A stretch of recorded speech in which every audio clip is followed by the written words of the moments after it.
on, right? Well, letting go and letting God. I've heard that my whole life, right? I grew up in Catholic schools where it was sort of like the saying of the year, or when they gave us little Bibles.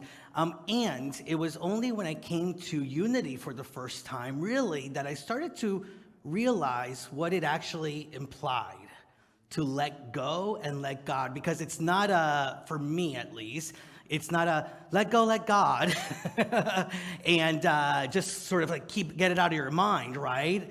Because a lot of times, how many of you have been in that place where you've let go and let God, but then there's a little trigger, and it's like, oh, wait, I hadn't let that go at all. What happened, God? I thought you were going to take care of it, right? How many of you have been there before? Right, because the letting go, sometimes we just think it's like that simple, like, just throw it to the side thing.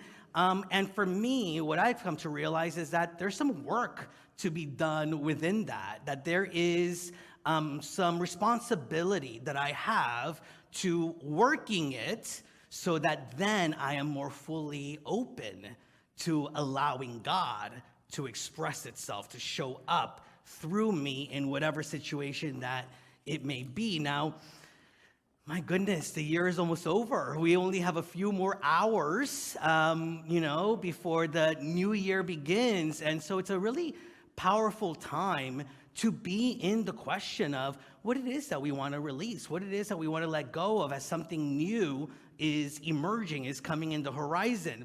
I love what Craig Lungsbro says about this time of year.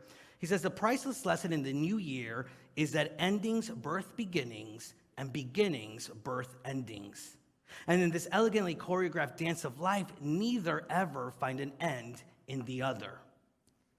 See, there's this beautiful little dance of the new year coming up and us releasing the old year, but also in our releasing of the old year, being open to the new beginnings and the new year. And so they go hand in hand, and it's an opportunity for us to look at what we're really willing to release and let go so something new can come in its place, and also have the vision of what it is that we want, right, to experience more of. So that's why for me, it's not only about sort of letting it all go and releasing, but really sitting with, well, wait a minute, what is it that I want to embody more fully? What is the vision that I have for my life? And then from that place of being pulled by that vision and the very activity of God within our lives, okay, so now what do I need to let go of to be able to move into that more fully? What is it that I need to forgive? What are some of the resentments, some of the shame, some of the guilt that I may be carrying with me that is making it a little bit tougher for me to move into that new way of being, that new me, that new us that we talk about quite a bit during this time of year. Now, how many of you have heard or have done, maybe some of you are already ready with your luggage at home? There's I think it's a Latin American tradition that at midnight, people are supposed to walk around their house, outside their house with the luggage, and it's supposed to sort of invite travel in the new year. How many of you have heard of it or have done that? Or did my mom just make that up, right? Well, so some of you may be thinking about doing it, right? But let me tell you, energetically, how many of us do that? Because we enter into the new year with a whole lot of baggage, right? With that luggage being really full. So if you're one of those people that has that tradition, make sure you pack lightly. And and let's all make sure that we pack lightly into the new year so that more of what we want can actually fill up that luggage and our experiences and our journey. It is an exciting time of year to be able to move further into what it is that we want to experience, and it takes preparation. So this service today and for the next couple of hours today, I really invite you to go into that. How are you preparing for the new year? How are you removing the obstacles that you may have experienced or that you may be holding that doesn't allow you to fully experience God in every single moment, to fully see God in every single individual, to see God in every single experience that you may be having or that you may be moving through. And so what are the ways in which today, especially today, we can release and let go of the blocks to our abundance, as Shantae speaking about, earlier today about absolute abundance. Absolute abundance is our natural state of being, right? We've just simply forgotten that, and we've created things that have kept us from fully seeing that, knowing that, feeling that, and living into that. And so this is the time right here and right now where we get to ask, what needs to end for me to fully live into my Christhood? What needs to end for me to fully experience the love and the peace and the grace and the joy of God? And I love that, when we talk about God, God is in everything, right? So God is in the Alpha and the Omega, the beginning and the end. And so God is in the endings of things. God is in that space that is created when we are able to release and let go of something. God is in the clearing that happens in the endings. And God is also in the midst of what we are releasing and letting go of, right? So God is the beginning, is the end, and the in-between. And so all the messy stuff that we may consider the baggage, all the messy stuff that have kept us from playing it bigger and knowing our truth, God is in those experiences also. And the invitation is, how can we ask ourselves, where is God in this? And how is this God's own way of moving us into a greater understanding of what God is in us? Ram Dass says that resentment and that unforgiveness and our desire to not let things go is what keeps us from fully seeing God. He says that the moment that we open our hearts, there's no other way than to experience God in that moment. The moment that we open our hearts, we just see and experience God in great and deep ways. Now, what he says about resentment and forgiveness is that it actually closes our hearts. Doesn't allow the love to flow through. So, see, like our natural state of being is what? Love. Our natural state of being is oneness. Our natural state of being is togetherness, is connection.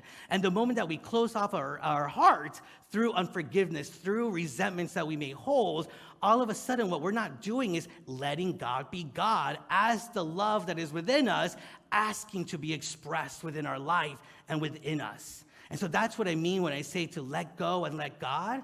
In order for us to be able to allow God to be God, or our own Christhood to be our own Christhood, we've got to let go of the resentments. We've got to let go of the guilt. We've got to let go of the resentments. We've got to let go of anything that has kept us with our hearts closed.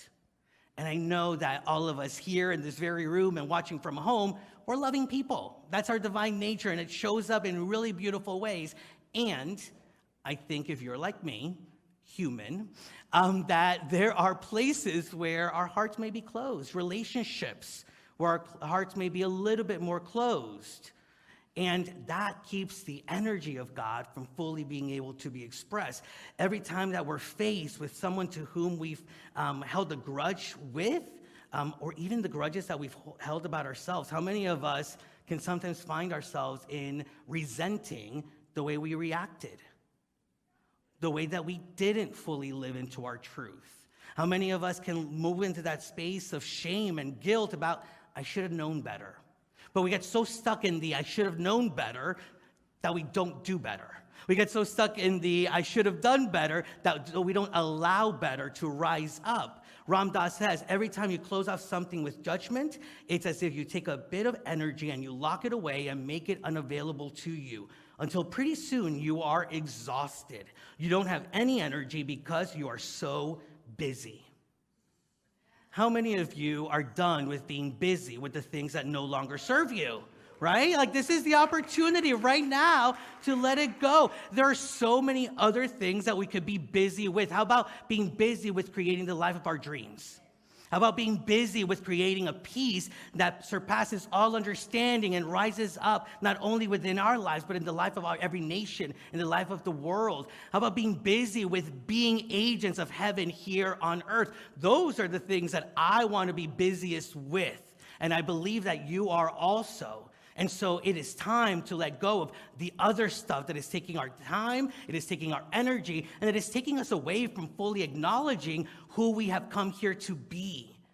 Now, it's so interesting to me that some things have been, well, actually, I think I say it's so interesting to me, but I should also just know better, because it happens every single time I'm going to speak about something, right? But I remember in high school, so just a few years ago, I was actually in love with my best friend, Justin.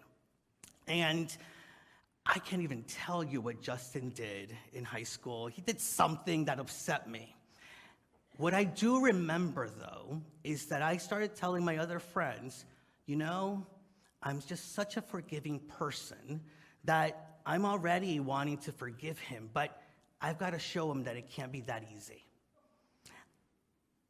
Even at that age, I knew that it was just easy for me to love, for me to forgive, and yet the ego or the mind was trying to make it harder. Have you been there? Where all of a sudden, like the ego and the mind is what makes it harder for you to move from one place to the other, even though you know just how easy it could be to move from that one place to the other. Been there, done that?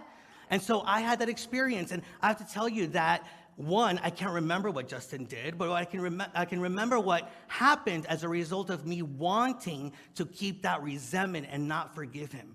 I lost my best friend for about 1.5 years. And, it was high school, so there was all that, high school stuff going on that did. But you think I'd learn better, right? You think I'd learn from that experience, and sometimes I don't. A couple of days ago, after Christmas, my husband and I, we got into a disagreement with my dad. It was a big one, actually. It weighs heavy on me, this fight and disagreement that was had. It was sort of on the peripheral of it, and yet I'm in it, right? And everybody who has seen or expressed or knows a little bit about it, because of course, right, like we get into the story. How many of you have gone into the stories, right? And so we get into the stories, and I find the people that are going to tell me, oh, yeah, no, he's the one that's wrong. He's the one that needs to apologize. He's the one that needs to reach out. And listen, I'm still in the question of that. But what also happened is that 2 days ago, or yesterday, we found out that 2 days ago, a second cousin of mine passed away. And it was somebody that my dad was actually really close to. It was somebody that my dad, especially when I moved back to the U.S. from Ecuador, sort of became almost like another son to my dad. And it actually took me a few hours within myself, so much wasted energy, so much wasted time, so much wasted thinking about, well, wait a minute, I'm supposed to wait until he apologizes to reach out. What happens if I reach out? What do I say? What should I do? How should I be in this situation?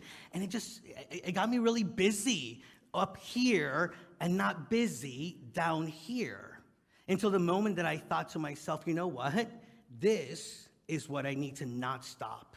This is what I need to let go of. So I reached out to him with compassion, with empathy, and just to let him know that I was thinking of him, just to let him know that there was love being extended, not only for him, but I was not allowing myself to lock away the love that is meant to be expressed through me.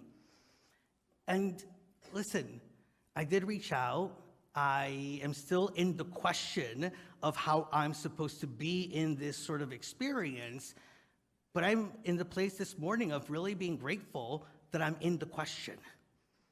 How many of us don't ask ourselves, how can I be in this? What needs to be let go of? What needs to be released? And where are the areas within my life where there are blocks to me expressing my divine nature and me feeling that divine nature showing up for me also? And so this is a really great time for us to do a self-inventory. Where are the places that we've been holding grudges? Where are the areas where we have not allowed ourselves, even though we want to? There's a part within us that is really, really trying, but some thoughts, some things get in the way. And so is it in your home life? Is there something in your home life that is asking you to just show up as the divine self that you are? Something at work, something about your passions or how you're showing up, living your passion, your relationships, whether those are with loved ones, with family, with friends, with coworkers. How about your relationship with yourself? How have you closed your own heart to yourself and not allowed yourself to heal from the judgment and the guilt? And then also in your spiritual journey, how have you maybe not allowed this year to fully move and evolve and awaken and deepen the experience of God as your life? Now, as you're doing that inventory, and I really am asking you to do it. I love that we're having the burning bowl in just a few hours, so all of you can go home and do this inventory and bring it back to the burning bowl, right? Okay. But there's an opportunity there, however you're wanting to do it, however you're moved to do it, to look at what it is that needs to be let go of and what needs to be forgiven.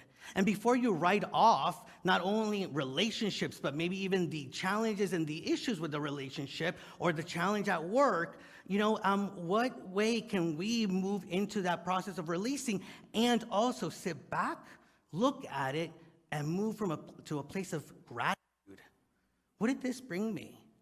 Right? Like, what is it that I can be grateful for in this experience, in this relationship, that will bring me into a place of grace and gratitude and even more openness? If resentment, like Ram Dass says, closes off our hearts, the moment that we allow ourselves to release those resentments, not only does it open our hearts, but it then invites us to gratitude, which opens it up even further. And so what is it that we can be thankful? So that when we close off this year at the end of tonight, instead of saying good riddance, we say thank you. Doesn't a thank you sound so much better and much more powerful than a good riddance? Yes? Yes. And so how can we do that?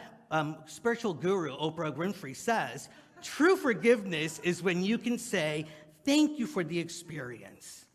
So maybe it's not thank you for what happened, but maybe thank you for how you were able to move through it.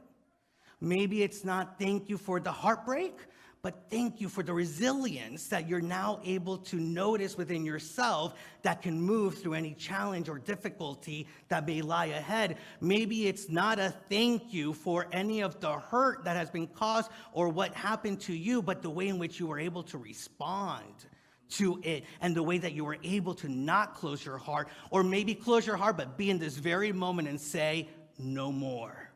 That is what we can be in gratitude for, and our willingness to express the gratitude opens us up to actually seeing the beauty or seeing God in those situations. And our willingness to see God in those situations brings us into an even greater space of gratitude. And so it's like this divine circle that really allows us to feel into our divine truth. And it is a process that will always bring us to a place of peace and power and a place of trust, not only of what was and what is, but what is to be. And so what is to be in 2024? Edwin Gaines says, if we refuse to forgive, we are clinging to self-defeating feelings such as guilt, shame, blame, hurt, and resentment. And when we do this, we cannot feel truly worthy of having the best God can give us. We cannot and will not accept God's gift. How many of you want to accept God's gift in your life in the new year?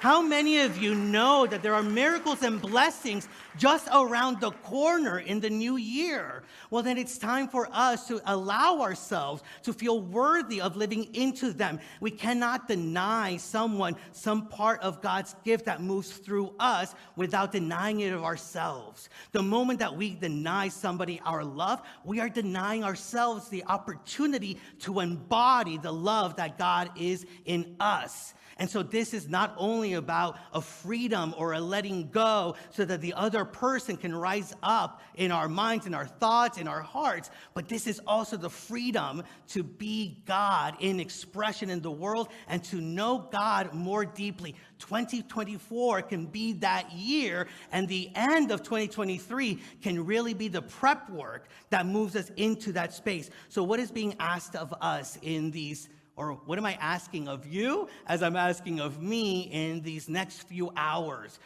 but also in every single time that there are opportunities for forgiveness? The first one to me is always to just be honest.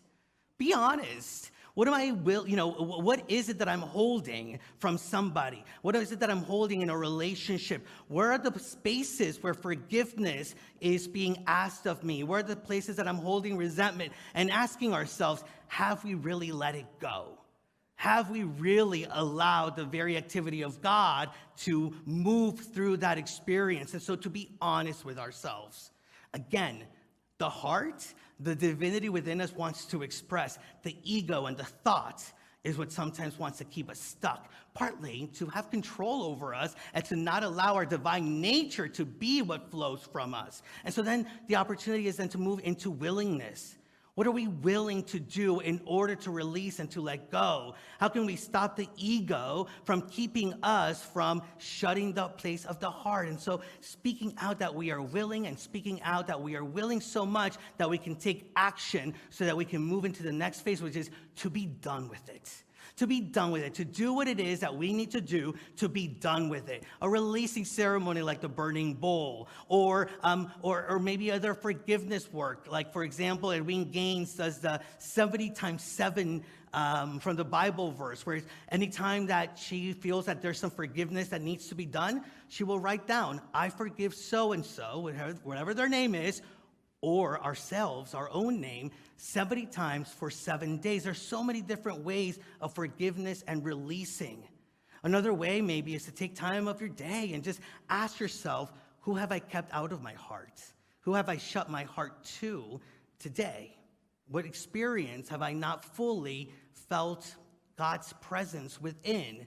And then to bring that to mind, to remember that there is only God, there is only Christ. Each and every one of us are expressions of it. And when we have that vision and that feeling within us, to just simply send thoughts of love.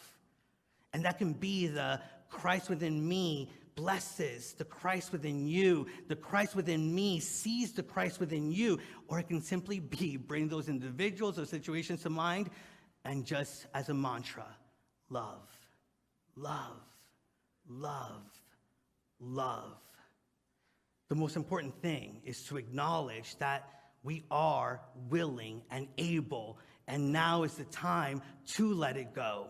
Paulo Coelho says, it is always important to know when something has reached its end. Closing circles, shutting doors, finishing chapters, it doesn't matter what we call it. What matters is to leave in the past those moments in life that are over. What is over is the feeling of guilt and shame. Amen?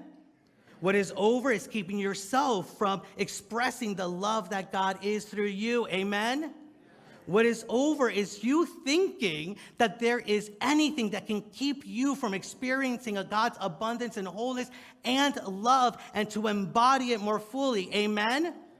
What is done is our inability sometimes to open our hearts. For our heart is meant to be open.